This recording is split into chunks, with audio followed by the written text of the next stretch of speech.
And we want to start tonight with some breaking news from Troutdale, where there's a huge police response to a robbery at the Outlet Mall. This appears to have started at the Columbia Gorge Outlets. 2 suspects are in custody, but the sheriff's office is searching for a 3rd suspect in Gresham near 162nd and Sandy. Several roads are closed. And deputies say the suspect is armed. The city of Gresham is telling anyone who is in that area to stay inside. If you're not in the area, to avoid it. 64 police units are responding. This is a huge response for a robbery, but right now, still not a lot of details. You've got a crew on the way to the scene. We'll let you know when we learn more, and we'll stay across it. Right now, we are also continuing to follow the severe weather that just will not settle down. Cold, rain, wind, even some hail today. Yes, we have had it all, and the snow and ice might be making a comeback overnight as neighborhoods across our region, as you can see from that video there, are still mopping up here. Incredible to have this happening in the middle of April. Yes, we checked the date. Is April 12th here, Laurel. Hard to believe it. It is. We have live team coverage for you tonight. Our crews are fanned out across the area where roads are still closed and crews are still trying to clean up fallen trees. And Chief Meteorologist Matt Zafino's ready with your forecast. And as temperatures begin their slide this evening, a significant change from the past 2 nights. Emergency warming shelters are opening for the first time starting at 8. They'll have sleeping bags, hand warmers, boots, socks, and TriMet can also get folks there for free. And they're going to need it. Let's go to Matt Zafino with a look at how cold it could get and when we could see snow coming in again. Matt? You know, in about 5 minutes time today, I had rain, snow, big fat flakes. I had hail, big hail, thunder, and lightning, all within about 5 minutes of each other. It's just been an amazing run these last couple days, right? Downtown Portland, some sun breaks, but it's cold out there. It's only 41 degrees. We're going to set a record for the coldest high temperature for April 12th on record. Some pretty dark clouds out there still, but the thunderstorms have moved on. You can see we had a lot of lightning in Clark County. I had several calls and reports of the thunder and the hail happening there. There's some lightning strikes up in Waukegan and Pacific counties, but nothing lately. Still some showers moving through the valley right now. These will decrease a little bit, but then we get another batch of cold air coming on shore tonight. We'll stay above freezing, but not by much. And we'll see snow showers tonight and probably some snow all the way down to the valley floor, although I don't think it's going to be enough to make a difference. So a ½ an inch in the valley floor. Car tires and wheels will melt that out and shouldn't be an issue. But up in the hills, 1 to 2 inches there. That's 1.3 by this model. So that may cause some more slippery roads. Once you get above 500 feet, any little bit of elevation makes a big, big difference. So for the morning commute, up in the hills, may get a little bit slippery. For the valleys, I think we'll be okay.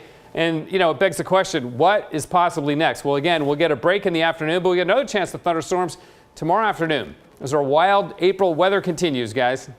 The hits keep coming. Thank you, Matt. A lot of uncertainty out there, and some 36 hours after the worst of that first storm, we are still seeing significant debris and road closures across the West Hills. Brian Clerkley's live at Skyline and Cornell in Northwest Portland, which is still closed. Brian, any idea when the road will reopen? Well, PBOT says, the Portland Bureau of Transportation, they say that some of these roads could be closed for several days, but there's good news. A lot of the roads have reopened, or some of them have reopened. We were at 24th and Burnside earlier, and that road has reopened about an hour ago. But all day, people in this area have been trying to navigate these roads and these road closures. PBOT says the West Hills area is one of the areas that was hit the hardest by this winter weather. I can't find my way around because everywhere you go is a detour and the roads are closed, so it's very difficult to get where you want to go. Maria Perte is trying to get into Portland. She had to turn around near Burnside and Skyline because of a road closure caused by winter weather. She came from Hillsborough and spent so much time trying to find detours, she missed her appointment. Yes, I was almost like, okay, I'm going back home because it's not point of, I'm not going to get there. I'm supposed to be there at 10:15. It's way too late. Trying to navigate the road closures has been a challenge for a lot of people trying to drive through the West Hills. Burnside it was closed, so I just went up towards 26 and took Fairview. Throughout the West Hills, you could still see people cleaning up trees that had fallen in their yards. Sandy Satterberg says she hopes the worst is behind us. I think the worst damage has been done, but I don't want to hear about more snow, okay? Hannah Schaefer with PBOT says crews are on a 24-hour schedule, clearing debris from roads and preparing for the potential of more winter weather by salting and adding anti-icer to prevent freezing. Schaefer says roads could be closed for several more days, but if there's more snow, that could add to the closure times. Any branches or trees that were maybe weakened in the storm earlier this week, we could see some additional debris overnight that, from stuff that's already been compromised. So that is also a possibility as well. We're not, we are hoping for the best, planning for the worst. And the Portland Bureau of Transportation says over 400 trees fell in the city because of this winter weather. And speaking of tree cleanup, we have Mike Benner, and he's been covering the cleanup here in the city. Yeah, hey there, Bryant. Incredible number there. Hundreds of trees down across the Portland area. In fact, right now, we are in the Goose Hollow neighborhood. Let me step out of the way, and you'll notice this downed tree limb here laying across the front of that Subaru. And tell you what, scenes like this playing out all over the Portland metro area, especially in southeast Portland and East County. And we tagged along with a crew as they cleaned up. Take a look. Tuesday afternoon in Gresham, a crew from Rich's Tree Service cleans up what's left of a tree that came down on a property on the city's south side. And before this,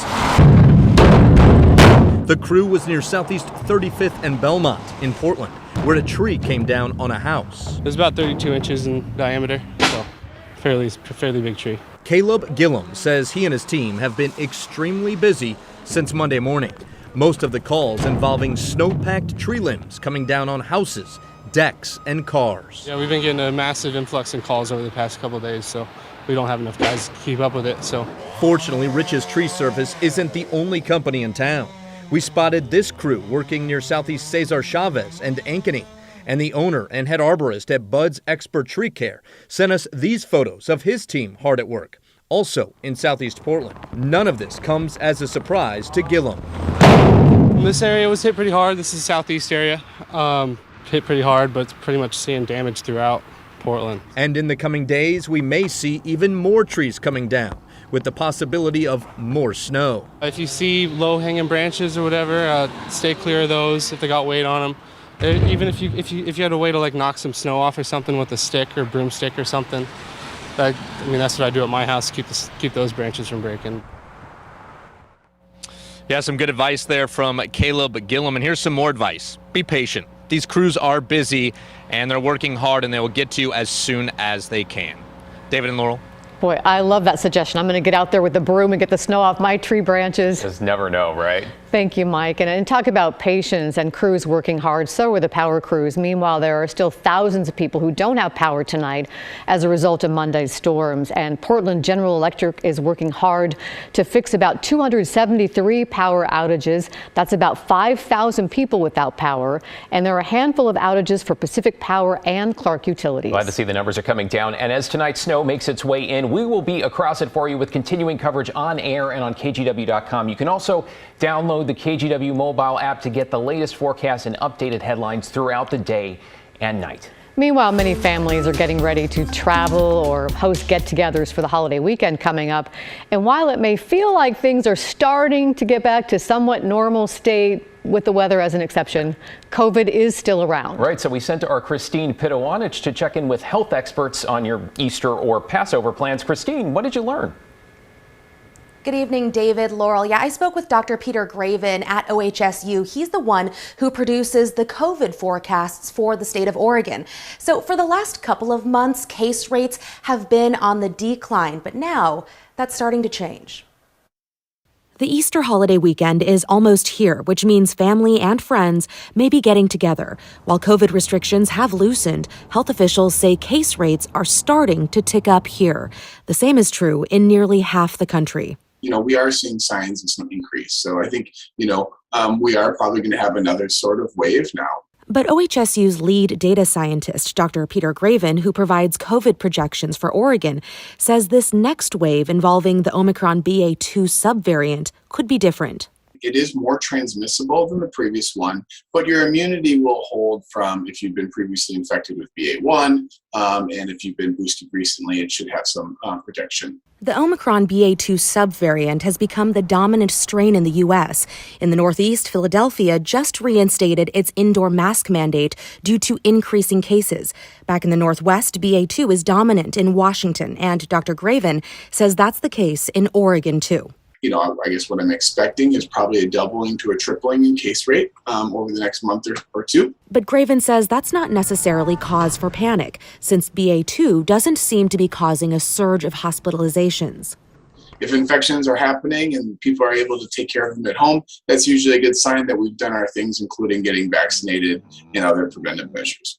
And with the Easter holiday approaching, the nation's top infectious disease expert, Dr. Anthony Fauci, weighed in too. Each individual is going to have to make their calculation of the amount of risk that they want to take in going to indoor dinners and going to functions. National health experts have also said to keep this in perspective, to be careful, but not excessively concerned and stress yourself out about it. Still, doctors say that people who are at high risk of health complications should be more aware of the case rates that are going up around them. Christine Pitawanich, KGW News. Good advice and a good reminder. Thank you, Christine.